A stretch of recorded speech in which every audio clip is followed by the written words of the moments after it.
This is the Five Starr Podcast.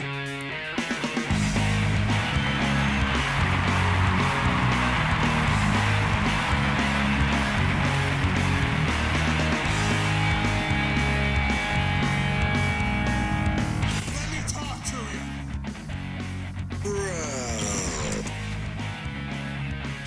Hi. What do you guys want to talk about? This is such good shit.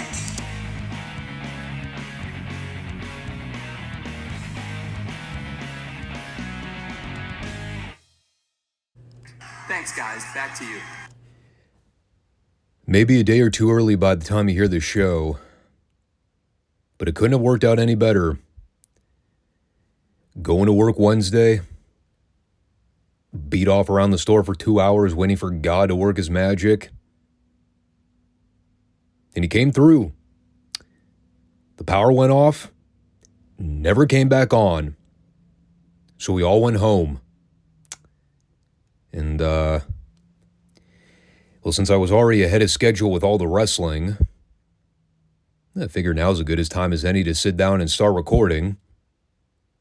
Why not? It's a nice day outside. It's sunny. The neighbors are oddly quiet for a change. The cats aren't bothering me. Yes, I have 2 cats.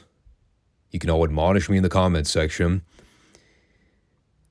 But I'm going to go ahead and pre-record the Friday show. And if I decide to upload it before Friday, consider it a gift on my end. Might be making some adjustments with my Friday schedule anyway. We'll see. As always, make sure you subscribe to the channel if you have not already. You can find us on YouTube and Rumble every Monday and Friday for brand spanking new shows with the same old brand spanking guest host. It's hashtag DIY here on the channel. I'm a one-man working crew. I do DIY better than Gargano and Ciampa. Takes 2 of them. I actually do it myself. So put that in your pipe and smoke it, guys.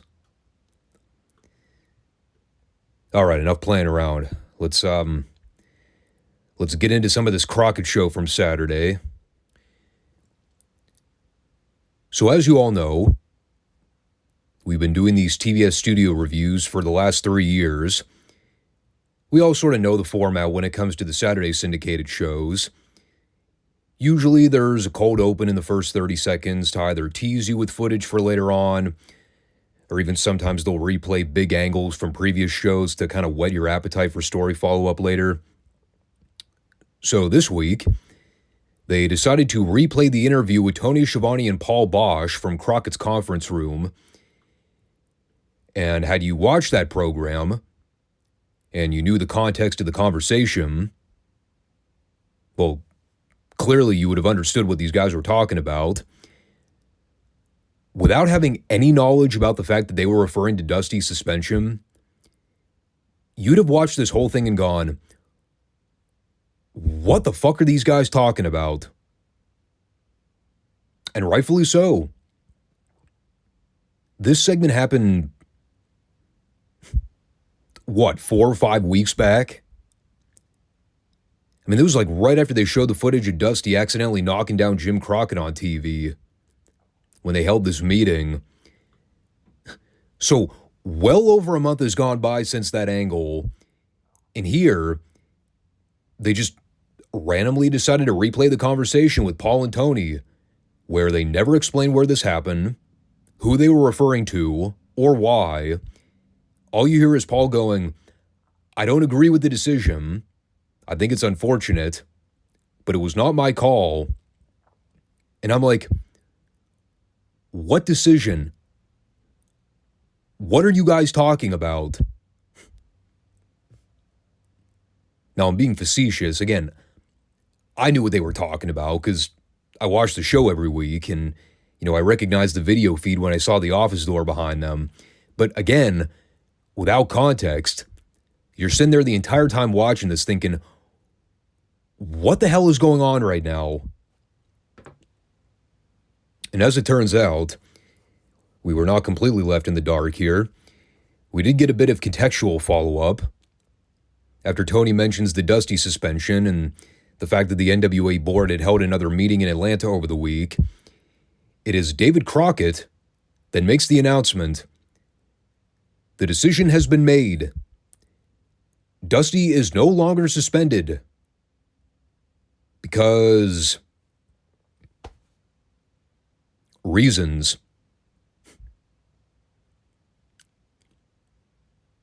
Yeah, I'm not kidding. That's basically what happened. The NWA board just decided, you know what? We were kind of hard on the guy. Let's reinstate Dusty, because fuck it, why not? Now, of course, the caveat here, he is still not the United States Heavyweight Champion. But I just love the whole setup. They suspended Dusty for what I believe was initially supposed to be 120 days. As of this current recording, I don't even know if it's been a full 30. They couldn't even go 60 days before they were just like, never mind. We'll bring him back. The fans miss him. And you know what's funny? The crowd really didn't react. They just gave some very casual golf claps to try to break the awkward silence. Almost like they were thinking, oh, great, Dusty's back. Instead of, oh, great, Dusty's back. Notice the tonality. So naturally, out comes Jim Cornette to call bullshit. He didn't really elaborate here. He mainly came out to introduce his boys for the opening match, saying that he'll have stuff to say about the Dusty reinstatement later. So it's Bobby and Stan versus Jerry Price and Dark Star. Still can't get over that fucking ring name. Dark Star. He's like, I need a ring name.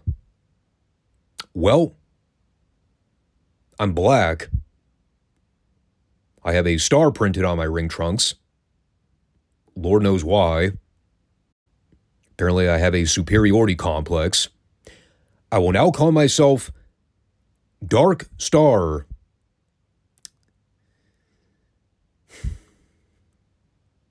This did not pan out well for his career. So while Bobby and Stan are in there working their magic and pounding away on some job guys, JC's at the booth moving some stories along, talking about how his boys are still technically the United States Tag Team Champions, and they are going to have their celebration later on. Also being sure to let us know that the announcers in the studio crowd are not invited, even though they're basically a captive audience. I also still love JC putting over the idea that he fully supported Jim Crockett's motion to suspend Dusty, trying to make it out like they've all been buddy-buddy with each other. So, well, the Midnights go over with a rocket launcher. Kind of goes without saying. And then we had one more quick follow-up interview with them. Corny basically teasing the celebration for later on. The only thing I got out of it, and it was funny, is Corny tries to throw in a line about how the Midnights are big party goers. Stan Lane just casually interjects with, "Hallelujah!" I laughed. I think he even popped Bobby with that line. And that's hard to do. Bobby Eaton was a tough nut to crack. Not too often he broke character.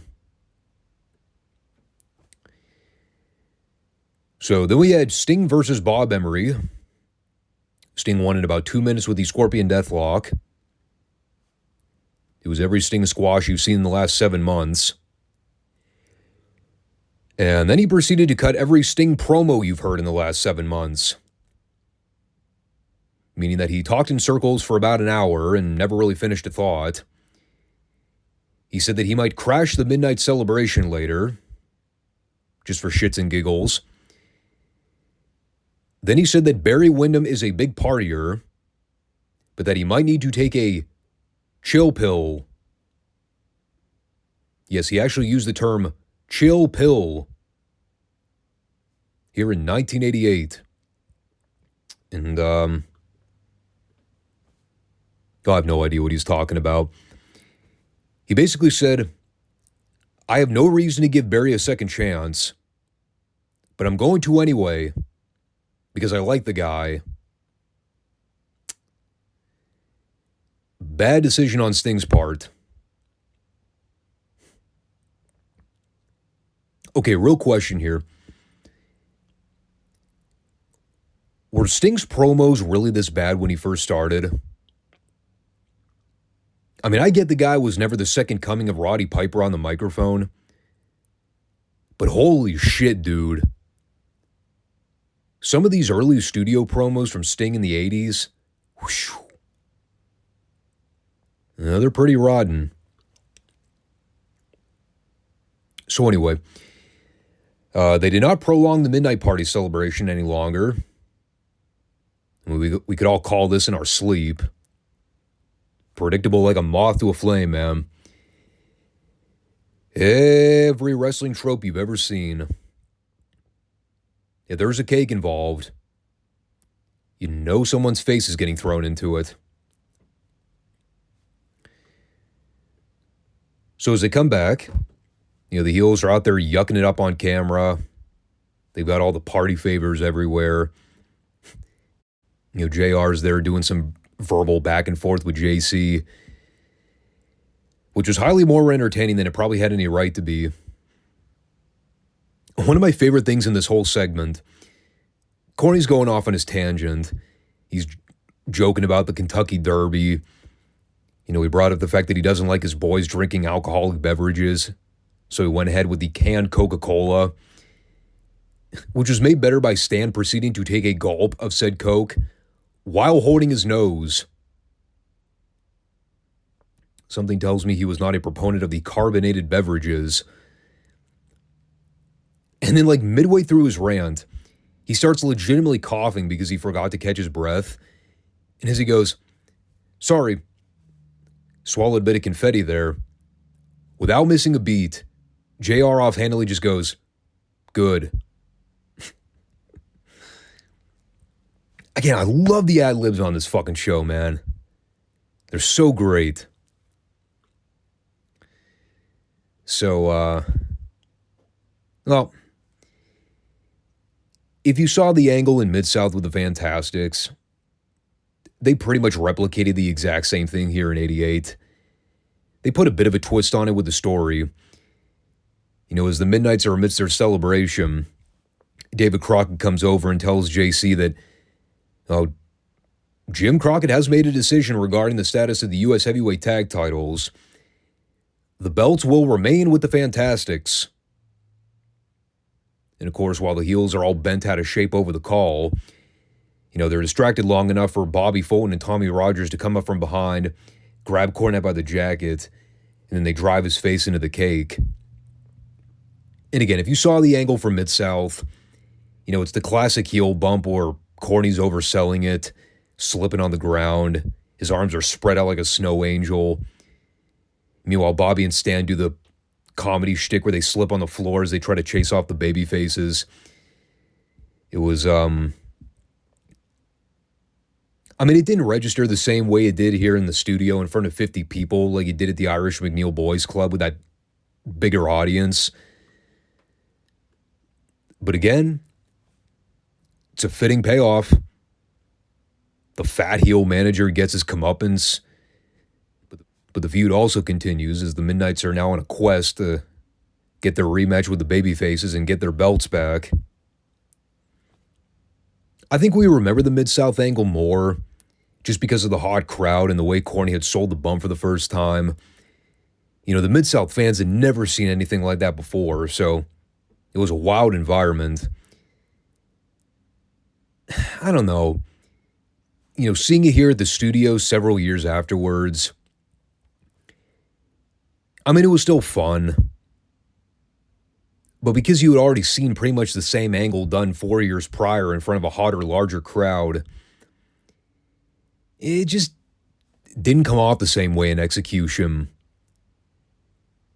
And I don't think the Midnights, even at this stage in 88, had the same level of heat that they had, say, in 84 when they first did the cake angle. By this point, the Midnights were already kind of towing the line where a lot of the crowd was already babyfacing them anyway. They laughed at Cornette getting his face thrown into the cake, but it wasn't the fans going, yeah, fuck him, he was a bad guy anyway. It was, oh, that's cute. Cornette got his face thrown into some cake. It was more slapstick comedy than anything else. But just my 2 cents. And then they immediately decided to take the piss out of the room as they subject us to Al Perez versus Gary Royal. We go from watching Cornette get his face thrown into a cake to watching Al Perez do some boring offense to a job guy for 3 minutes. It was hideously dull. Perez did some shit for a while and won with a spinning toe hold. Do I need to add anything else? Can we all move on? Good. And then we went to the booth where Gary Hart took a few minutes to plug the Sam Houston Coliseum event. That was apparently the show where they were holding the tournament to crown a new U.S. champion. And he basically said that people were traveling across the globe to see this one-night tournament. And at the point he signaled that Perez was going to win it all, I was just like, can you imagine flying all the way from Israel or Japan just to see Al Perez win a fucking tournament? What a waste of a plane ticket. Then we came back for the Powers of Pain versus Kurt Thompson and Rick Paradise. I believe they're now intentionally spelling Rick R-I-C. Because after all, if you spell your first name like the Nature Boy, that means you're a star. Well, it didn't help Rick Paradise here, because he was more or less murdered. Warlord and Barbarian did their usual impressive feat of strength power moves. And, they eventually beat Paradise with the assisted clothesline off the ropes. It's funny when I see the Powers of Pain on TV at this point. As of now, they are still technically feuding with the Road Warriors. It just kind of hit me, though, during this segment. We have not seen the Road Warriors on the show in like several weeks. So you see the Powers of Pain going out there and beating up job guys virtually every week. And you keep asking yourself, are these guys actually feuding with anybody right now? And the answer was yes. We just haven't seen their opponents for weeks. I have no idea what Hawk and Animal were doing around this time. Did they have Japan commitments? Is that why they were gone? Like, even Paul Jones kind of brought that up in passing during his interview. While Jones is talking about guts, he's like, the Road Warriors have no guts. Where are they today?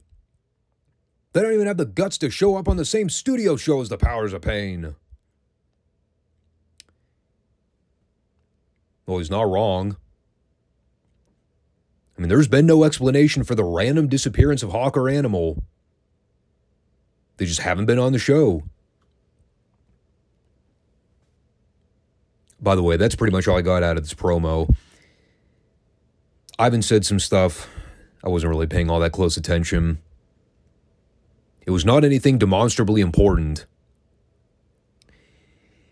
And then we went back to the ring for Dr. Death versus Keith Steinborn.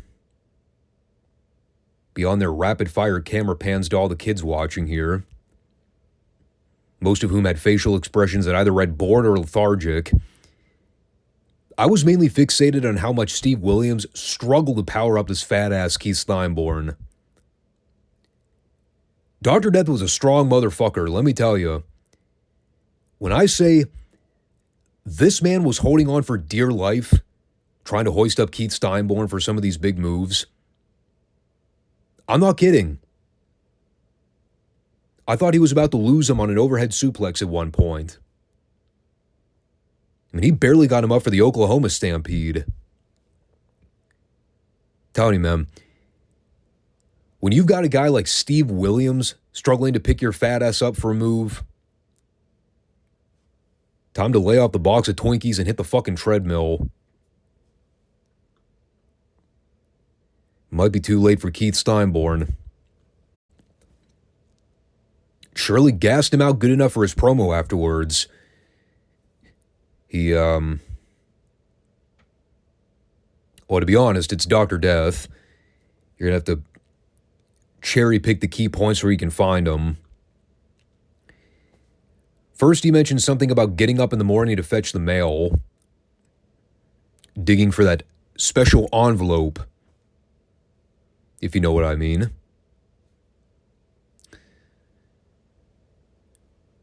No, Steve. I have no idea what the fuck you're talking about. Then he told Ric Flair that when they meet face to face again, he won't be stepping into the ring with an ordinary man. Steve's not here to kiss babies and shake hands. He's here to beat people up and win titles. And that was pretty much it. How in the world we went from special mail to Ric Flair? It's beyond me. I mostly chalked that up to Dr. Death blanking on what he was supposed to say. And for the record, people, this is not me intentionally glossing over the majority of these promos. These guys legitimately had nothing to say. There was nothing of value in most of these promos this week. Kind of like how there wasn't anything remotely interesting to say about Kevin Sullivan versus Robbie Amon. Sullivan beat him up for a few minutes. JR spent most of the match talking about his mood swings. He did about 50 moves in a row and won with the knockout punch. I will credit him for one thing. This Robbie Amon fella, he knew how to take a backdrop. The height he got, that was impressive. And then following that, we get JJ at the booth so he could share his thoughts on the Dusty reinstatement. And to say he was disappointed, that'd be underselling it a little bit. At the same time, he understands the promotional tactic for doing so. Now that Barry's been revealed as the fourth horseman, NWA management feels threatened that there's no suitable top babyfaces to challenge them. So now they have to rely on Dusty to swoop in and engage the cavalry. What JJ is mainly fixated on is Friday night in Houston. In addition to the U.S. title tournament, we also know that Dusty and the Midnight Rider are scheduled to appear. And while JJ could simply rip off the mask and reveal to the world that the Rider is Dusty, well, he's already exposed that reality. Management just didn't want to recognize it. So JJ will see it that somebody is tailgating Dusty all around the building on Friday so that he can't slip away long enough to put on that Rider mask. Meanwhile, JJ is banking on either Tully or Barry to walk out as the new U.S. champion. Doesn't matter which one, as long as all the gold comes home to the Horsemen. And that led perfectly into our next TV match. It's actually a pretty important match here in the wrestling timeline. Our very first look at heel Barry Windham in action. Him going up against Larry Davis. And also, since Barry is now trying to get over his new claw hold maneuver, he's also got that signature black glove to go along with the gimmick. And, well, yeah. Remember when I was sitting here way back when talking about how I always preferred watching heel Barry Windham over babyface Barry Windham? Boy, was that statement ever validated after watching this. This is awesome. Just watching Mr. Calm, cool, and collected Barry Windham have his way with Larry Davis. Just clobbering on the guy, chopping the shit out of his chest, being aggressive and domineering. I mean, I wish they'd given this another 3 minutes just so we could see Barry annihilate the guy for longer. I mean, he still won with a lariat. But just watching Barry's facials in the ring, now that he's a heel, like the announcers were even mentioning how dark and grim he looks. And there was an intensity to the way he always worked as a bad guy that never really translated the same when he was a babyface. The way he laid his shit in, like it worked so well.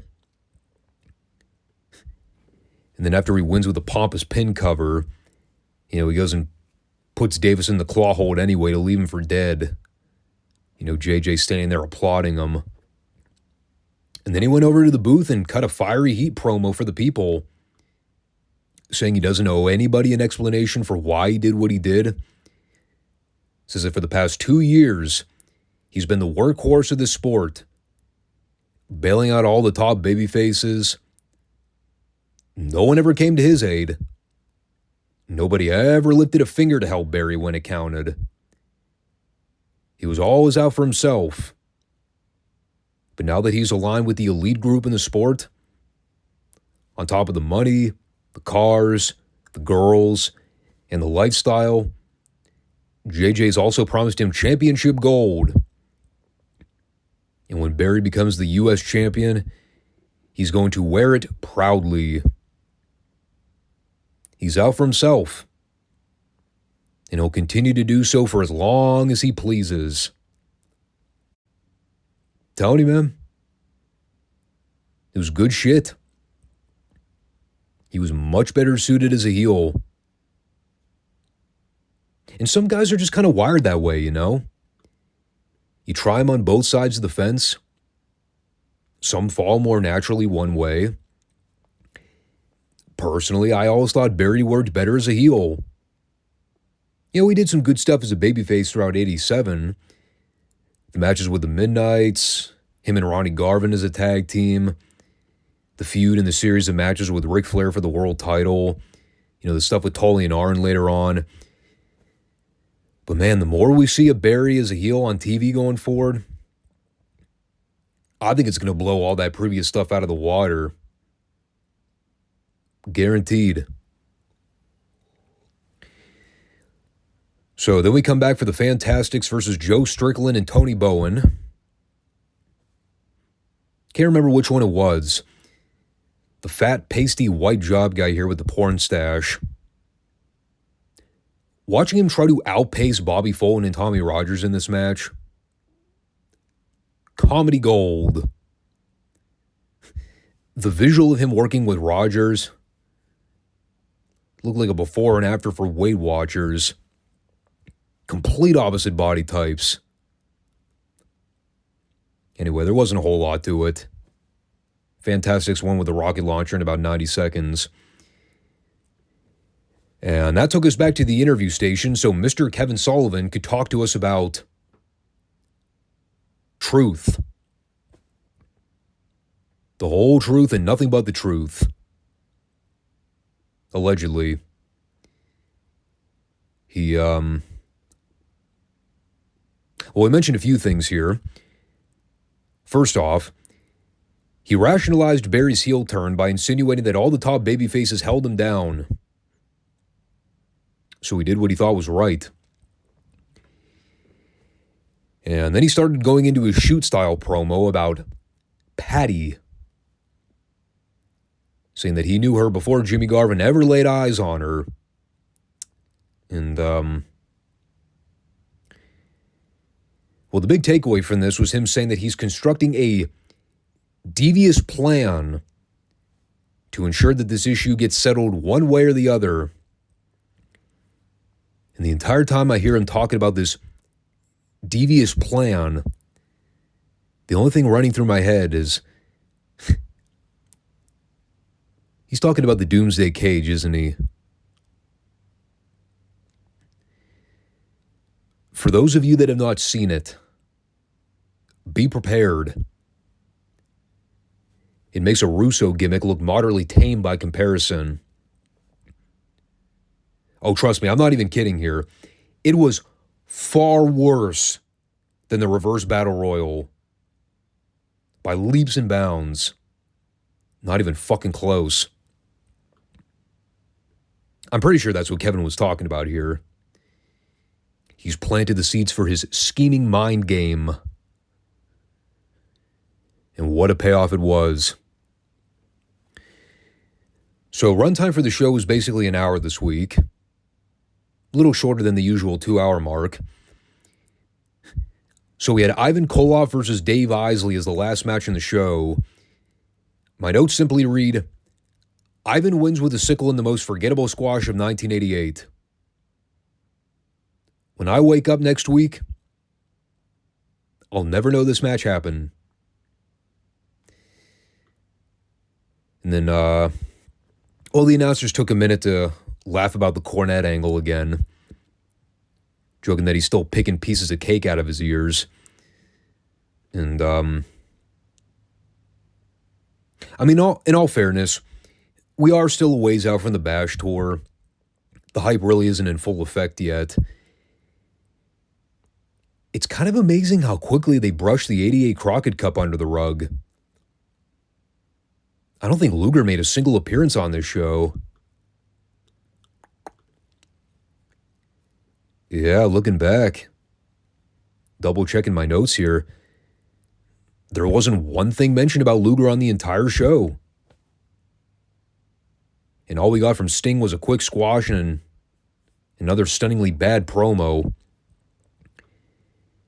But like, if you didn't watch the '88 Crockett Cup or pay attention to their announcements last week, I mean, you'd have no idea that Luger and Sting were the winners of this year's tournament. That's crazy. I mean, we all remember in '86 how they spent like weeks and weeks putting over the Road Warriors after they slaughtered all the competition.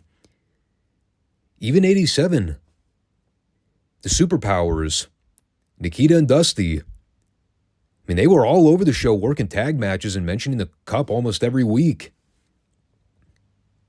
No wonder nobody ever talks about the '88 Crockett Cup. Even the company didn't give a shit about it. They just said, oh well, on to the next big event. And to be honest, you know, until they start actually mentioning the Bash Tour and start plugging the towns, I think the show's probably going to fall back into another temporary lull period. Maybe I'm wrong.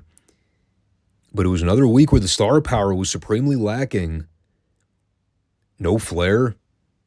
No Tully or Arn. No Luger.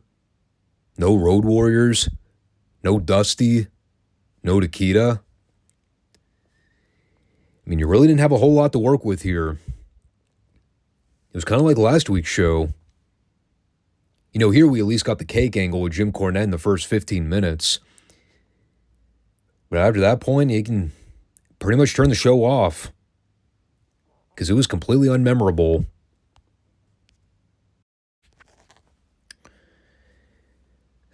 So there's quite a bit to dive into with Midsouth this week. I won't belabor the opening monologue. The first piece of business to address at the top of the program is an incident that went down in Houston. Apparently the Rat Pack pulled a fast one.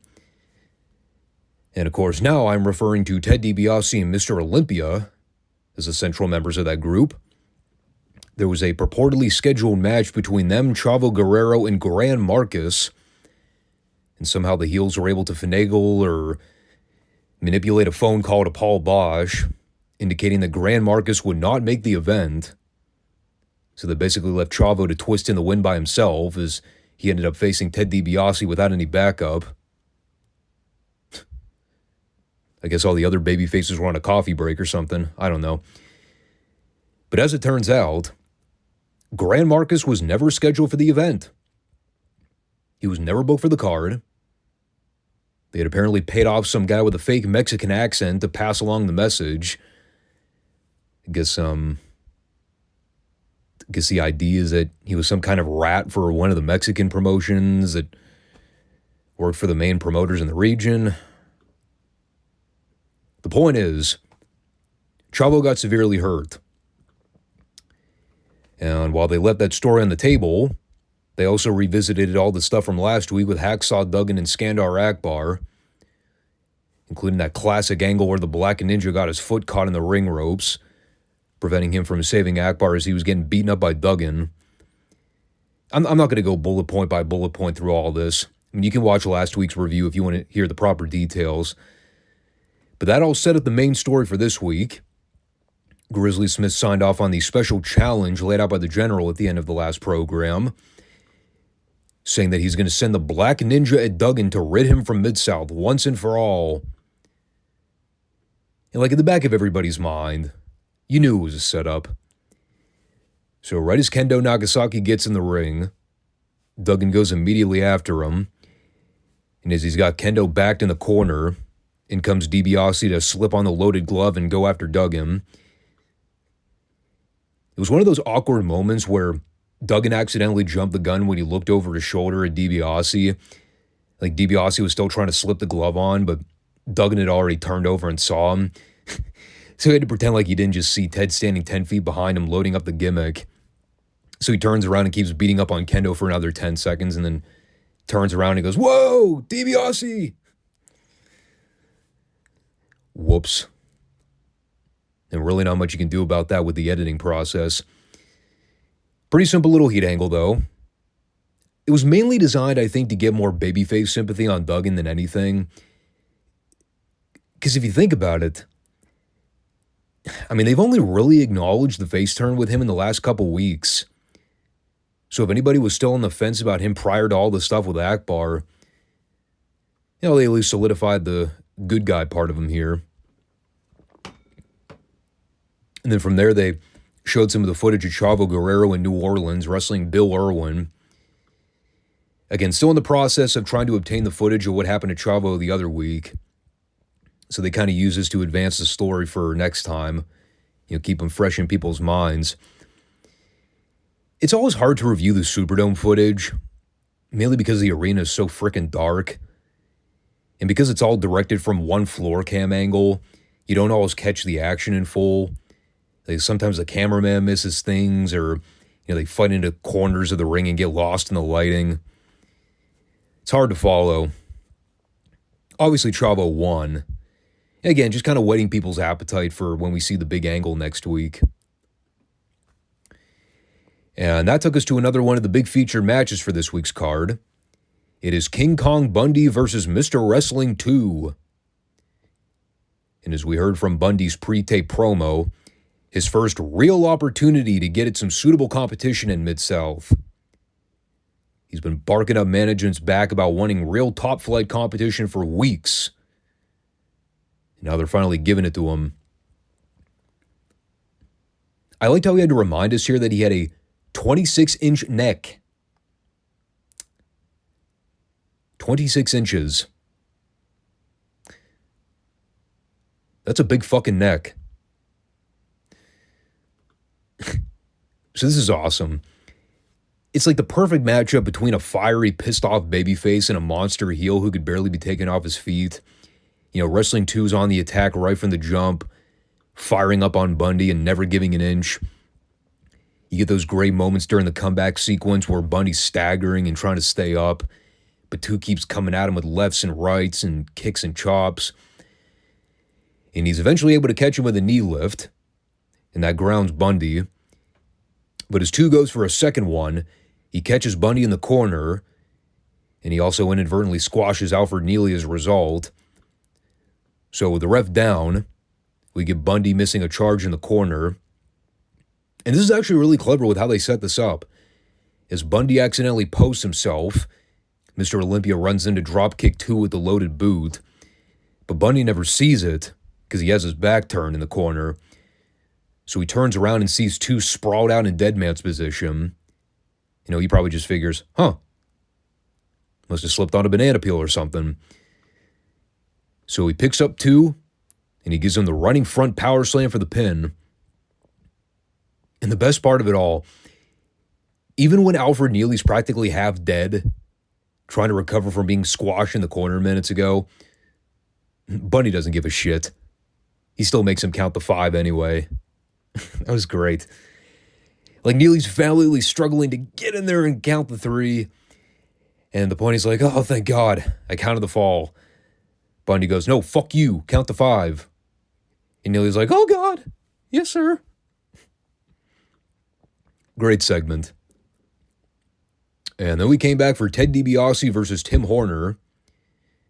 Another pretty great segment on the show. Crowd did not waste any time heckling DiBiase with a Duggan chants. They were getting inside his head from the beginning. At one point, they even started chanting for JYD. And Watts even joked about it. He's like, yeah, these people are just going to cheer for anybody to come out and shut this DiBiase up. And, well, basically, here's what we had. It was a prolonged squash match, meaning that DiBiase pretty much dominated the whole thing. You know, minus the occasional hope spot where they gave Horner a little bit of offense. But the longer the match went, you saw DiBiase getting more and more visibly frustrated with the crowd chants. So as he gives Horner a power slam off the ropes, and he pulls Horner off the mat before his shoulders are pinned, that's when shit hits the fan. Because out runs Hacksaw Duggan with a 2x4, and he winds up and cracks it over DiBiase's back, lays him out flatter than 4 o'clock. Of course, the people all ejaculated themselves the moment they saw Duggan crack that 2x4 over DiBiase. I'm sure you had people in the audience going, go for the head! Go for the head! But it was merely a modicum of revenge for what went down earlier. You know, I actually kind of saw it differently, too. Because, I mean, if you think about it,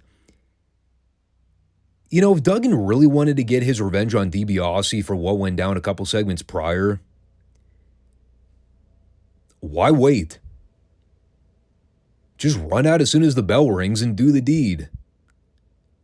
Or better yet, don't even wait for the bell. I think this was actually part of the plan. Like, Duggan saw DiBiase obviously fucking around with Tim Horner, and when he saw him pull his shoulders off the mat, he said, all right, enough of this bull crap. So he just runs out to put a stop to DiBiase being an unprofessional dick. Maybe I'm just reading too much into it, but I mean, it worked out perfectly. Then he cuts the promo with Watts at the table, kind of reiterating a lot of the pro-America talking points we heard during that other pre-taped interview we did last week. Meanwhile, they're still collecting the scraps of Ted's dead body in the ring, with the shards of wood all over the place. Crowd's going nuts for it. Everybody's on their feet. It's an awesome angle.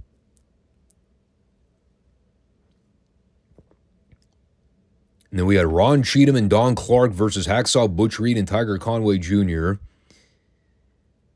Kind of an interesting little pairing there for a babyface team. I still have to remind myself that Butch Reed is still technically a babyface here. I seem to recall him turning heel so soon when he first came to Midsouth. Apparently it's a lot farther out than I remember it being.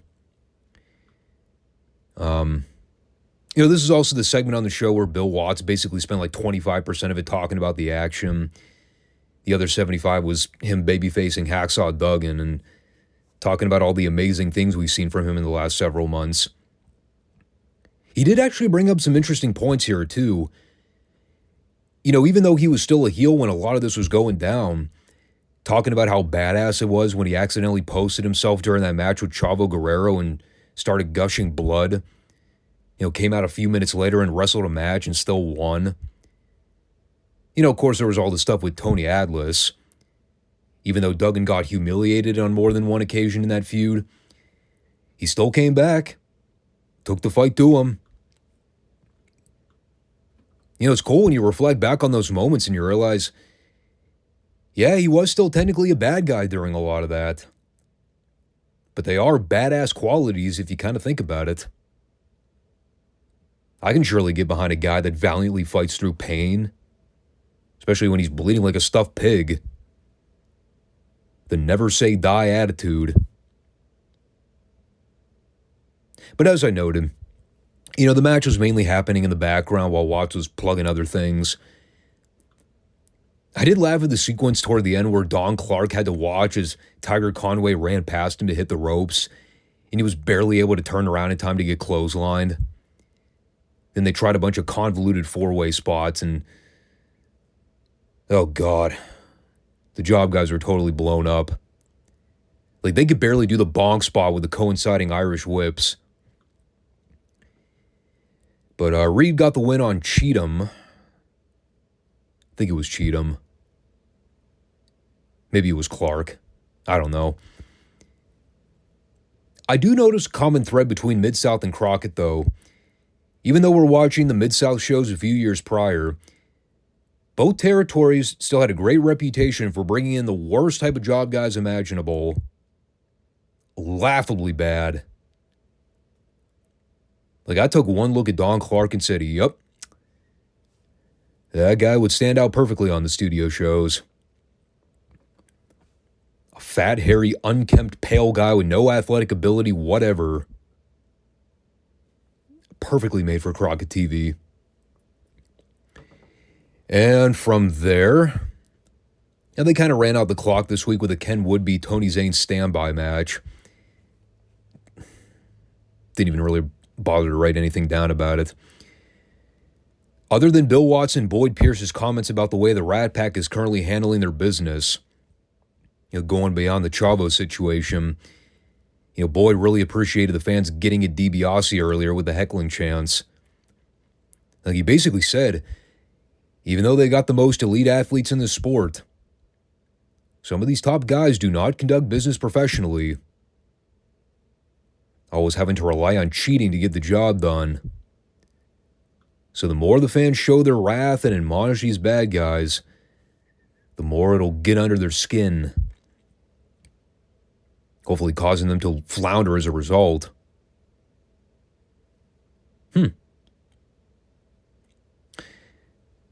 That is probably the most insightful thing I've ever heard from Boyd Pierce.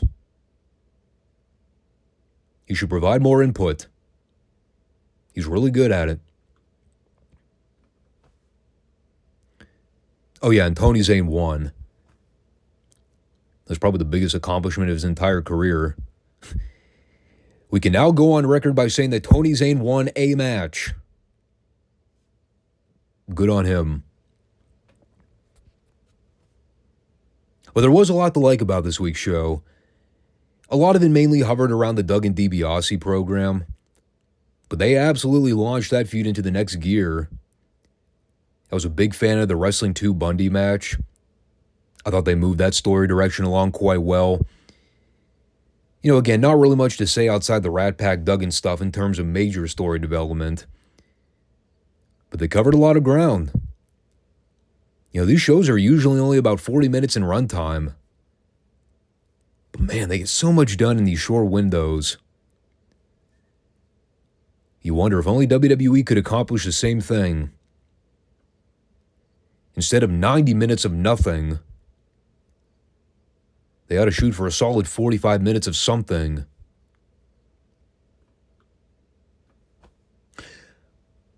Well, Harry, we've reached the top. I've been waiting to use that one for a while. So, well, you look at the date for this week's episode of World Class. Kind of just looks like your run-of-the-mill Dallas episode.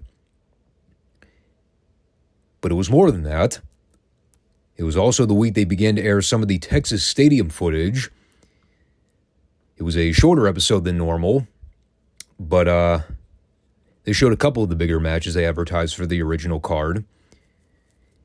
And they also did something kind of cool here.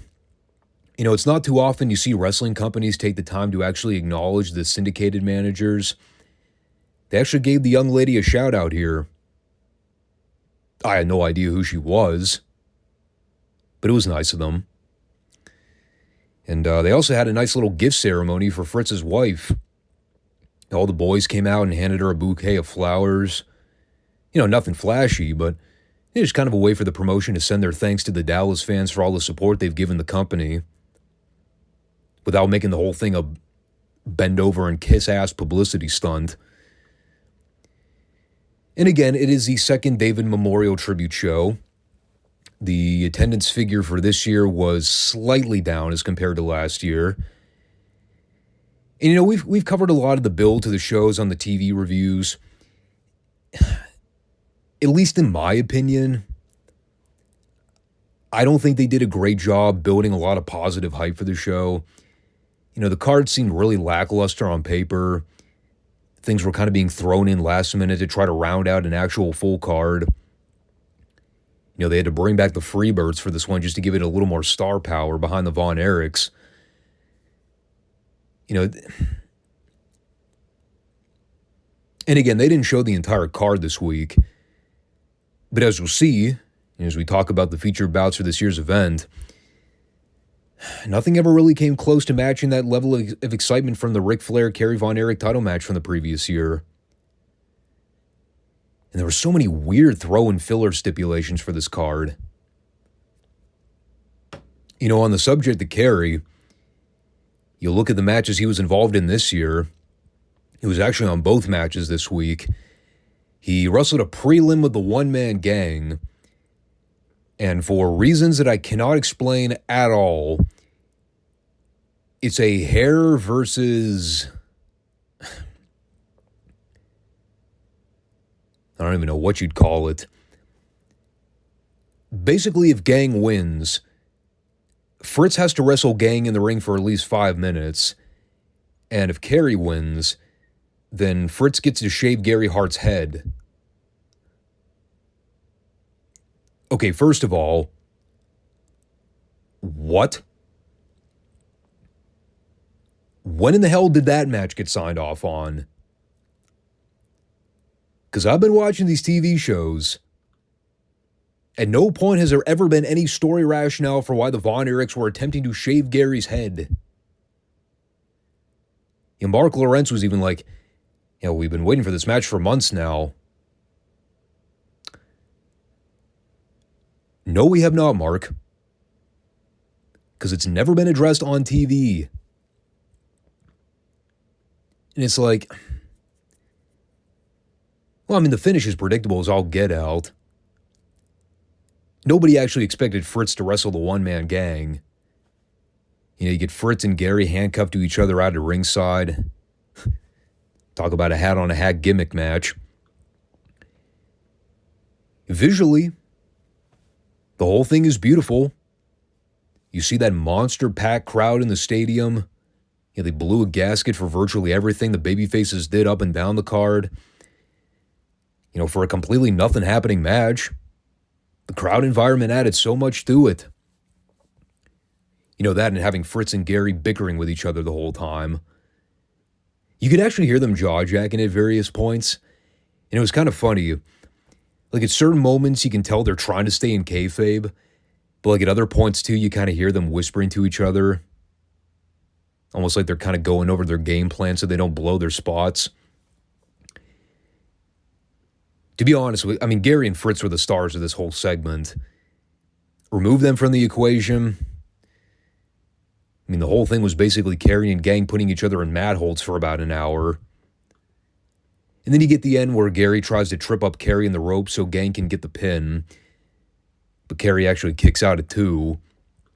So a few seconds later, Fritz returns the favor and trips up Gang so Kerry can jump on him and get the pin. It was kind of comical the way it was done, too. You see Gang just take the pratfall face first on the mat. Kerry immediately gets on him and gets the pin. Like, you'd have figured Gang got shot in the back with a rifle. A simple flare flop. It was enough to keep him down for the count. But of course, that allowed for the baby faces to empty out from the back and restrain the Gang in the corner so they could get Gary seated for the head shaving. And what they do is they handcuff Gang into the corner and they get Gary in the middle of the ring so Fritz can go to town on the bald spot. That's what made the whole thing even funnier. The fact that Gary already had his receding hairline. He's got this giant fucking bald spot directly on the back of his head. And so while Gang is trying to free himself by loosening the corner post, the baby faces are all kind of standing in the ring holding frame. Fritz is going to town on Gary's head. And then, at the end, Gary's head looks like a mangled mess. He's got the blood splotches on the back of his head. He has strips of hair all over the ring. It was pretty great. Like I said, though, it was just a very random stipulation. Like, they have been doing stuff with the Von Erichs and the one-man gang on TV. But when I heard them bring up the hair stipulation for this thing, I was like, wait, what?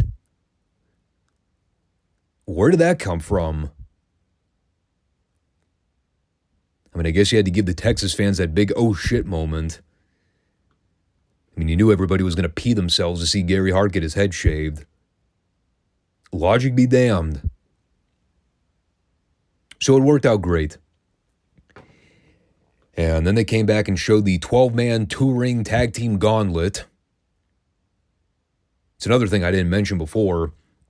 Having the two rings side by side here, it did give a unique vibe that you really didn't see all that often during the territory days. We've seen the two-ring setup done plenty in the last 30 or so years. WWE's ripped it off when they do the War Games. AEW's done it, I think, a time or two. WCW used to do the three rings when they had the World War III pay-per-view during the Monday Night Wars. But, seeing it done here in Texas in the mid-'80s, it was quite fascinating. And they needed the two rings to do this particular match. That was the whole purpose for it. Kind of another case of putting a hat on a hat on a hat with the stipulations. In addition to the two rings, the 3 out of 5 fall stipulation, and the gauntlet format, there's also the fact that the winning team gets $100,000, and the guy that scores the actual fall wins the Lincoln Mercury car. Again, it's a lot to juggle all at once. Probably a little over excessive with the gimmicks. Oh, the 4 teams, by the way, I probably should mention that before I forget. It is all of the Freebirds, so Terry Gordy, Michael Hayes, and Buddy Roberts, teaming with Mike, Kevin, and Kerry, versus Chris Adams, Gino Hernandez, Rip Oliver, the one-man gang, Kamala, and again, for reasons that were never explained prior to the event, Dr. Death Steve Williams. And I love Dr. Death, but, okay, how did he exactly fit into all this? I know he was mainly stationed in Midsouth during this time. It was probably part of the talent exchange deal that Watts had with Fritz while they were still linked together with the NWA ties. It was just so odd seeing Dr. Death show up here completely at random when we never saw him on Dallas TV prior. And they just kind of casually announce it like he's been there the whole time. Hey, it's Dr. Death Steve Williams. Yeah. Dallas fans have seen him plenty. So, well, it's a lot of bodies. That's for sure. And they basically structured the whole thing exactly like a War Games. Just take out the layered entrances. They used both rings at the same time. They had the wide shot going for certain parts of the match. All from the hard cam perspective. It's like anytime you saw the visual from the hard cam, it was like you were watching from the nosebleeds. Couldn't keep track of anything going on.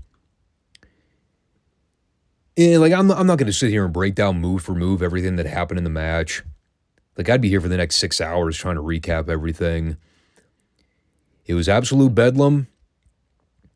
The running gag here was, if a pinfall occurred here, it may as well have been a phantom fall.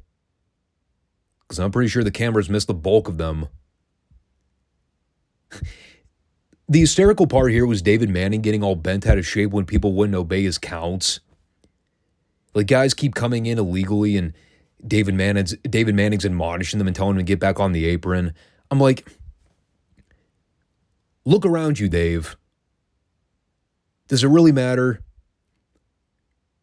Are we just under the assumption the whole thing is a free-for-all? Because that's how everybody else has been working it. So, here's what they did. They actually spread the match out over a couple weeks, because we basically got part 1 here, and I presume part 2 will be shown next week when we see the actual result. By the end of this show, the heels were up 2-1 in the falls, and right before they closed out, they had shot the injury angle with Kerry when the Gang and Kamala tried to dogpile him to steal an illegal pin. So, the story they're working is Kerry got crushed by 1,000 pounds of human girth. Will he be able to continue next week? I'm not going to sit here and go bullet point through bullet point for all the spots. Trust me when I tell you, it was chaotic. It was hard to follow. Probably would have fit in perfectly on an episode of Dynamite. A multi-man clusterfuck where you had no clue what was happening or who was on what side. It was literally just a bunch of spots. I think the only difference is this match had actual star power. But, and that's kind of where they left us. So we will continue with the recap when we see the actual finish next week. It's kind of an interesting cliffhanger to leave people on.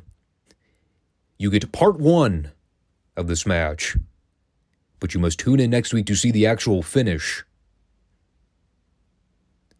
But at least the babyfaces are fighting in an uphill battle.